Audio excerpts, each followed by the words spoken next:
everybody. Thanks for joining us today. Again, my name's Hunter. We've got Jay on the line. And today, Jay and I are speaking with Dana Simberkoff, who's in charge of security, privacy, and risk at AvePoint. We're so thankful to have her here today. Today, we're going to be talking about the intersection of security and privacy with Dana, right? And today, again, here on Buzzkill, the podcast where we like to talk about things, right? Yeah, exactly.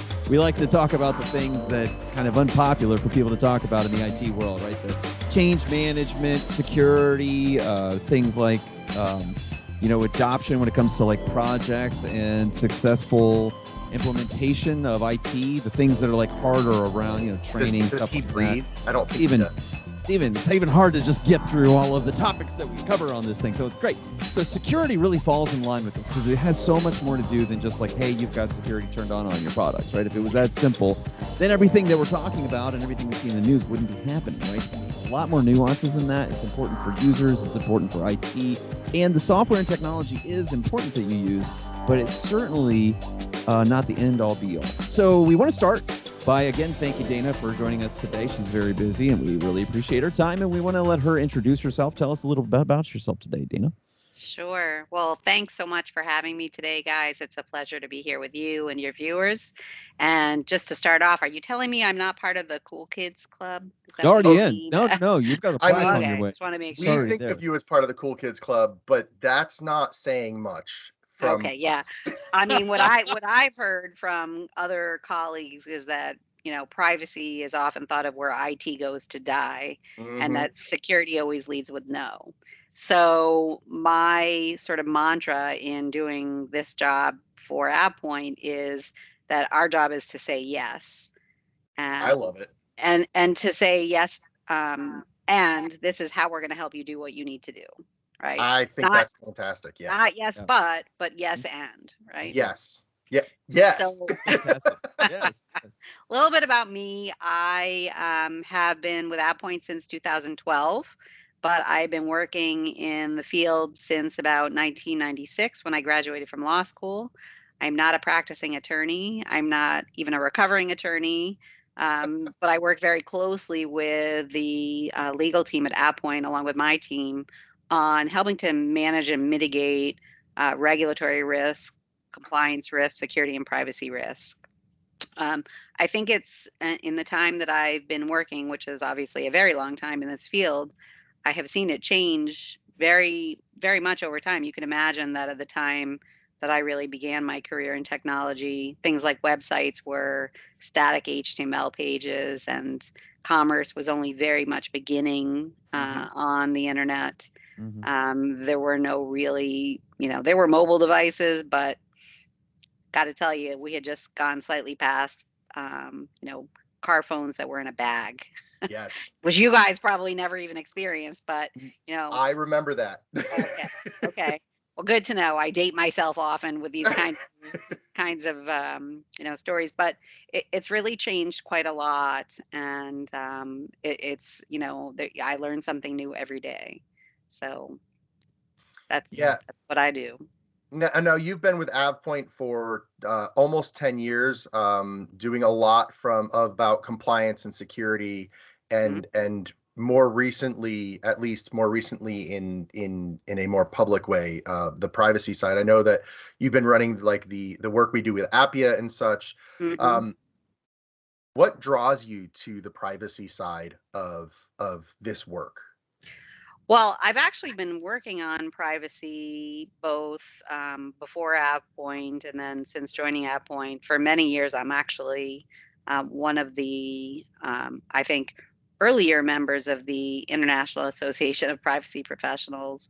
So much so that to any of your viewers in the privacy space, I got my CIPP when it was actually just a single certification that you would get, and it was a very difficult test, and it was something that I never want to do again. But only much more recently did they designate CIPP US or EMEA, or sort of the Mhm. jurisdictional changes, and that's how much privacy has changed in that time.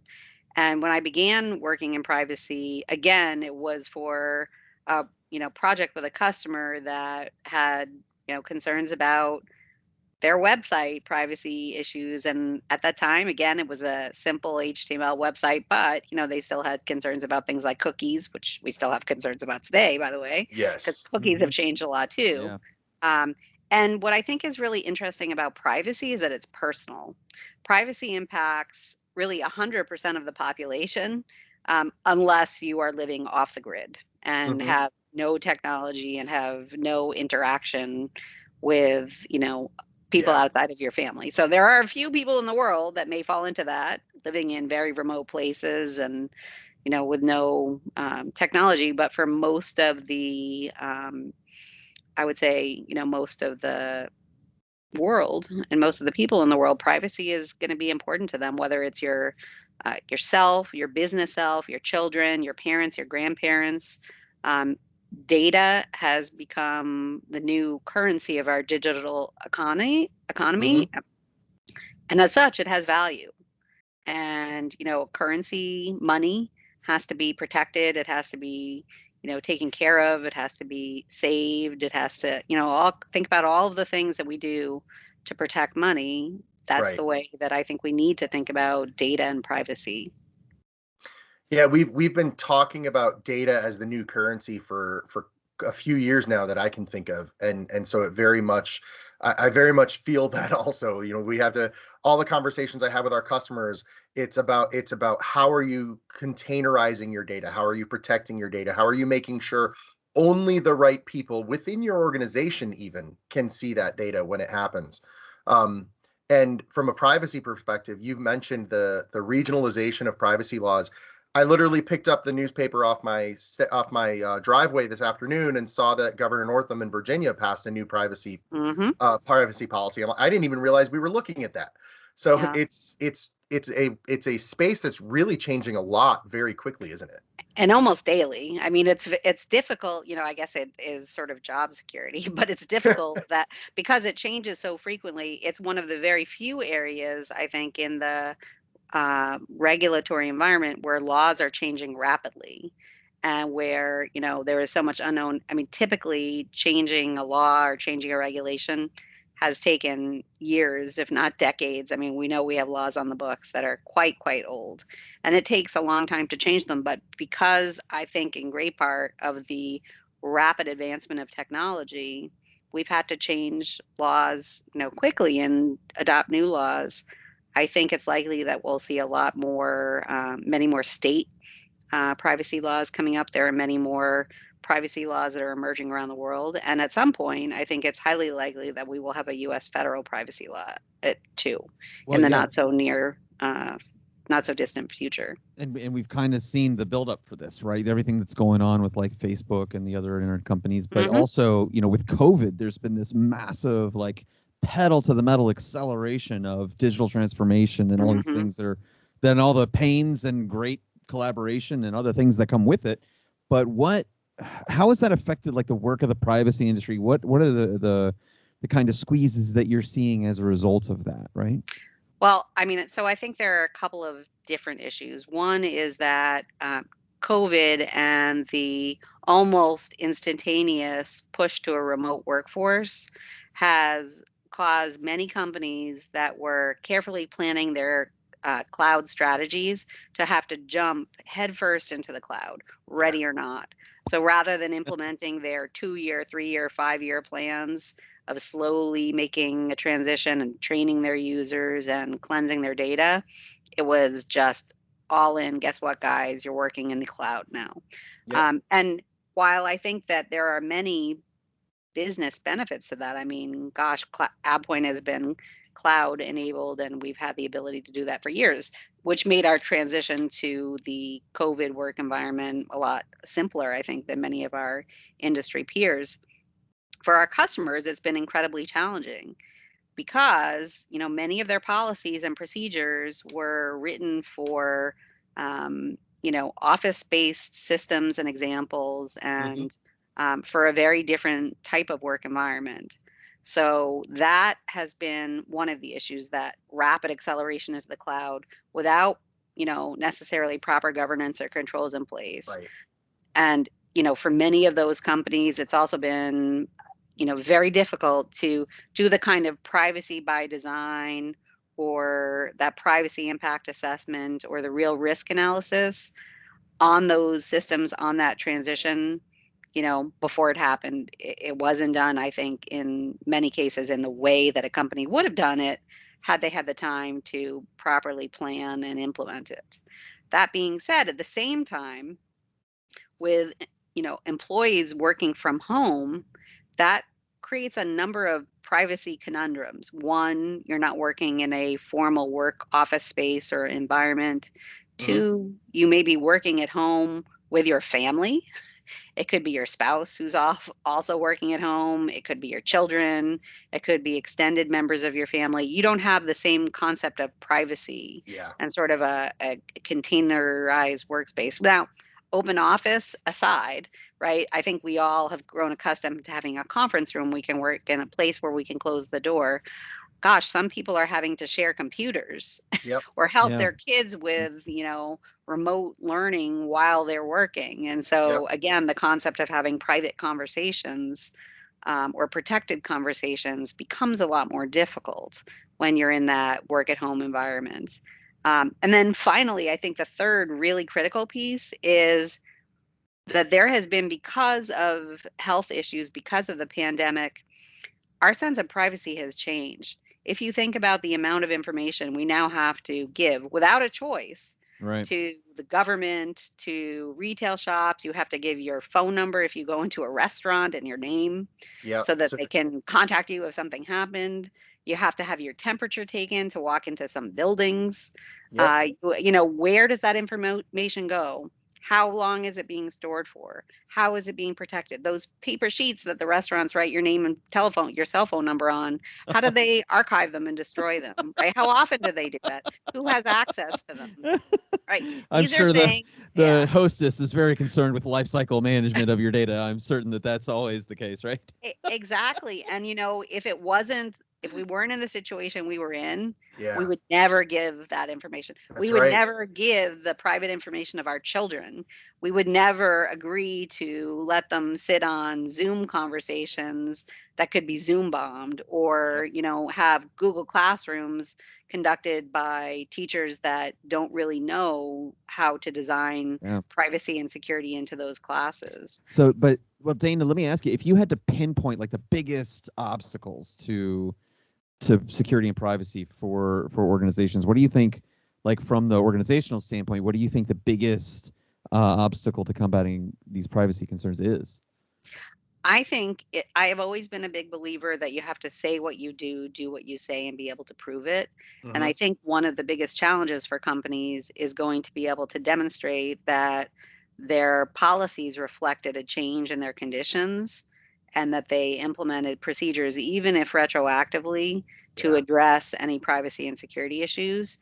And they need to have a plan, because I do think that regulators and even auditors will give some leniency for a period of time.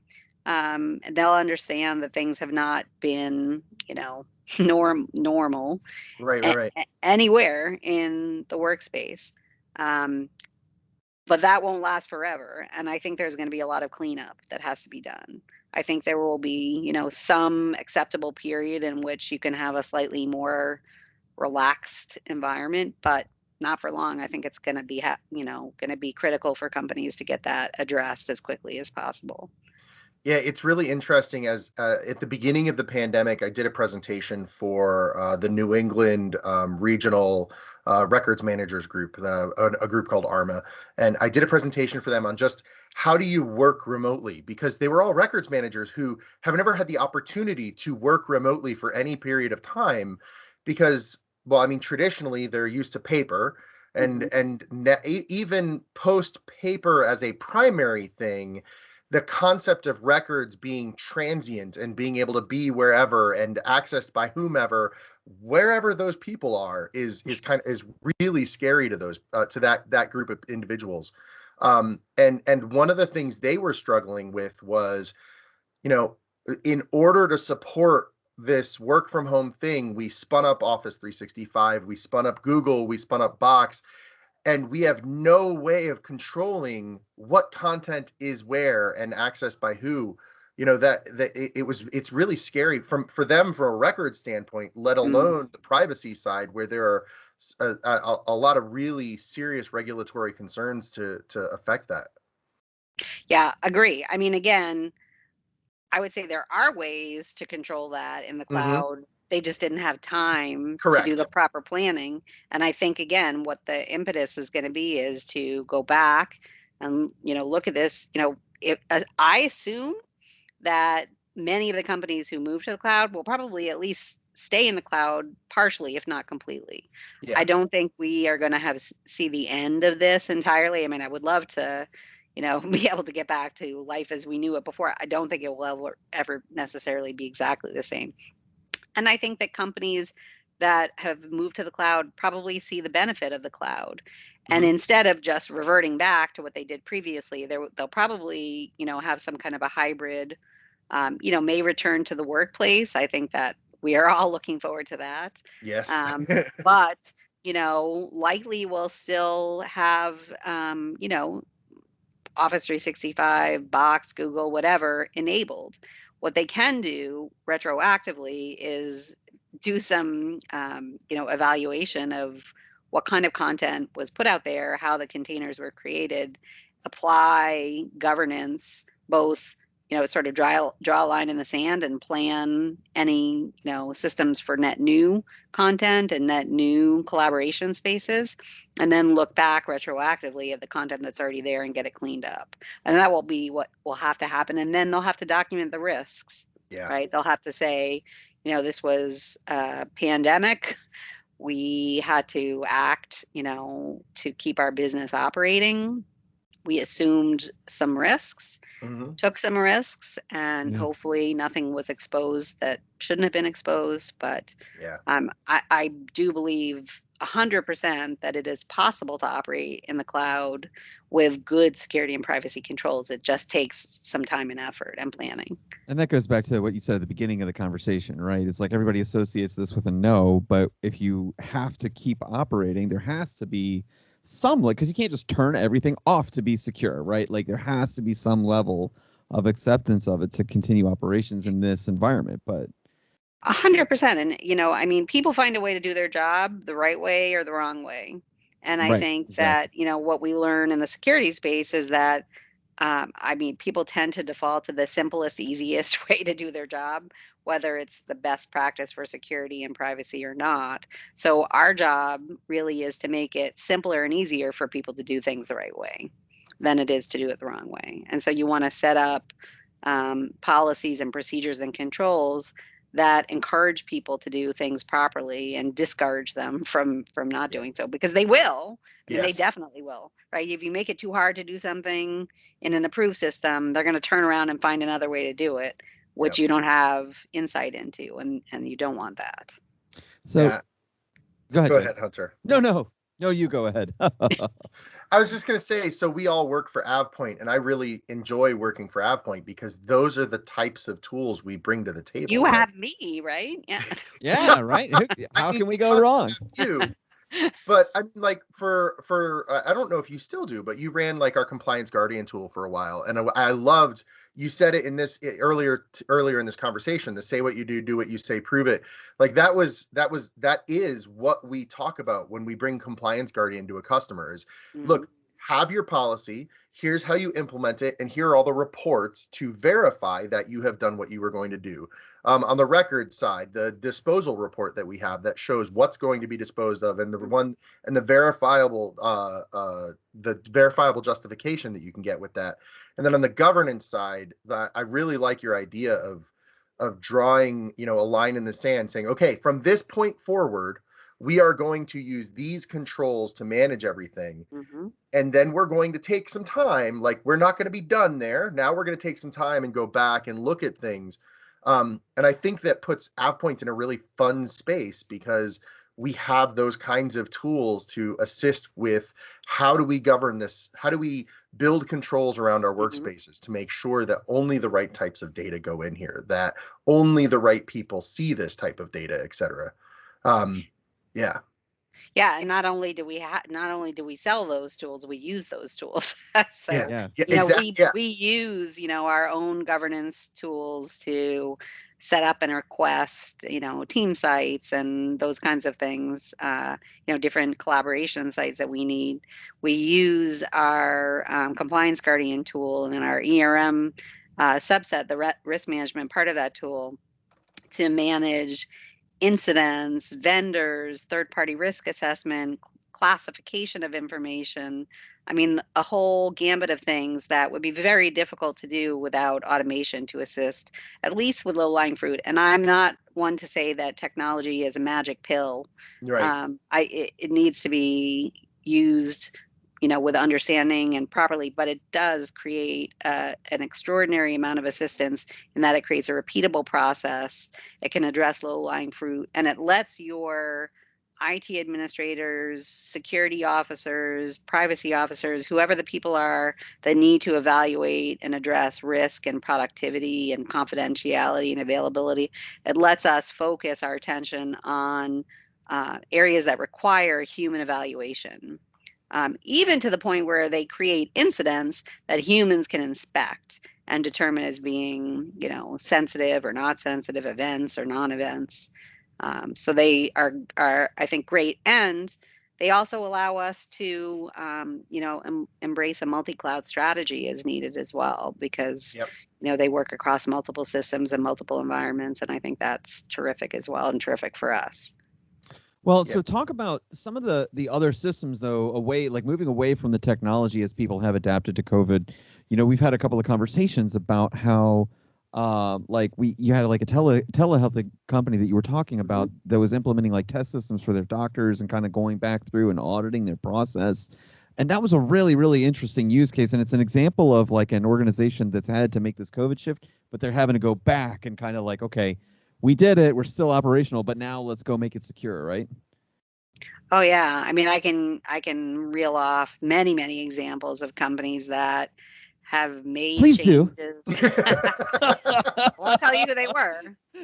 Right. But No. a laundry list of companies who, again, have had to leap sort of headfirst into a change because they needed to, Right. Right. for, not only to stay in business, but also to serve their customers. I mean, telemedicine is just an example that is incredible, with many, many healthcare providers now using, for example, open source platforms that are free, Mhm. which, again, like, you kind of compare that to the Go wrong. traditional sort of HIPAA, requirements that require you to use, encrypted email and just like electronic, medical systems. And it's just like almost like 180-degree difference. And, again, I mean, many of these free systems or open source systems could be terrific. I'm not Sure. downing them, but, did these doctors really get training? Are they working from home too? They are. Yeah. Are they working in a secure environment? Now we're talking about HIPAA protected information, right? Right. I mean, if they're in the same situation in many cases that the rest of us are, where they're working from home and they're seeing patients from home. And, not all of them, but definitely some of them are in that environment. So I think that can potentially be an issue. I have spoken to companies who are in financial services area, where they had processes, policies, and procedures that required that any new clients be onboarded through a paper-based system, Yeah. and those papers could not leave, not only could not leave the office, but they could only be handled by a very small group of people, and they had to be securely disposed of in the office with documentation of the Yes. disposal date. And look, those companies wouldn't have been able to stay in business or Mhm. support any new business if they didn't modify those policies. So, I've heard stories of CISOs actually having to go to somebody's house to Cool. install like a secure, printer and shredder that they can keep a record of. But, Wow. many companies have had to make changes without Yeah. the sort of foresight or the leisure of just modifying their policies. I think, one of the things that's really important is that if you did have an impact like this in your company, that you evaluate whether any of your policies and procedures need to be modified to reflect what you're actually doing. Because I think one of the worst things could happen is that if you say you're doing one thing, you're actually not doing that, and you don't have a documented explanation of why you've had to modify that. That's what I think the auditors will look for. It's been interesting. So just to that level of example, so we're refinancing our mortgage right now. Talk about PII, and every phone call I get on with our mortgage broker, the first thing, verify who you are, name, last name, birth date, etc., and then reminder. By the way, I'm working from home. Every once in a while, my kid walks in the room. I'm sorry. And it's like, whoa. Yeah. Like exactly what you're talking about. Like we're having a secure conversation about with highly sensitive PII, talking about things that you would never talk about at a coffee shop. And I remember distinctly one call before where she hadn't said that to me. I could hear her child crying in the background. And I'm like, first of all, please go take care of your child. I can wait 5 minutes.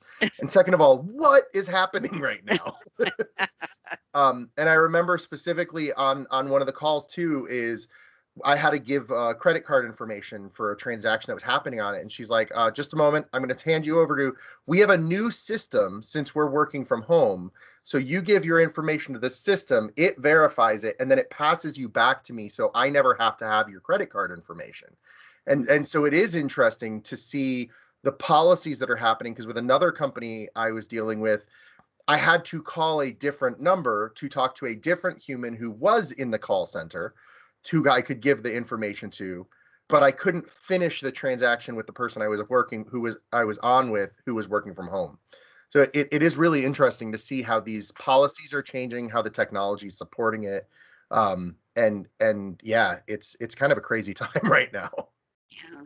And honestly, I would say that one of my biggest fears is that we as individuals become complacent in agreeing to just give our information to anybody that asks for it without justification. Because I'm going to tell you right now, I'm not giving my phone number and name to every restaurant I walk into after like most people are vaccinated.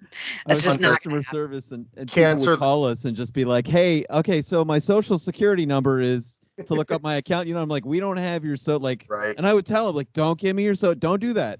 Yeah. Should not be doing that unless they have it. Like, no. Yes. Oh man. So, well, thank you very much for all of this, Dana. This has been an excellent, amazing conversation. We really appreciate your time again.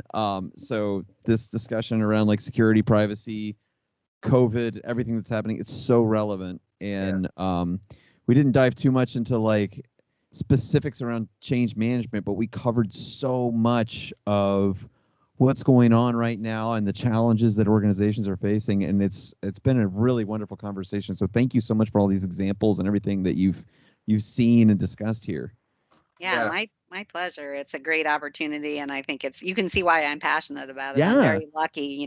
I describe my job both as the things that nobody wanted to do, and I say at the same time, and I say this to my boss, I would do it for free because I love it. Don't tell anybody else that, but it's great.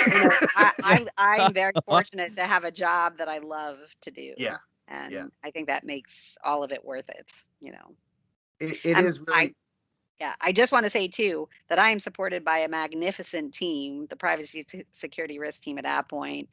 Neither Jay nor I is on that team, by the way. So no, without whom I could not, be successful in the way that I am. And it's, I stand on the shoulders of giants. So she could be talking about me with the giants thing. I'm 6'2" and. No, but it's one thing I really want to say with regard to this conversation. It shed a lot of light on the importance of privacy in the technology space, and in how not just the technology space, but in the personal space too, which I don't think 3-4 years ago, even a year and a half ago, the average person would have been willing to have that conversation. But as you talked about, like, I hadn't even thought about it. When you go to a restaurant, you give someone your personal information. When you call, you give someone your personal information. Every time I go to Taekwondo, they take my temperature. It's like, as you start to think about what that does, it's kind of mind blowing. So thank you.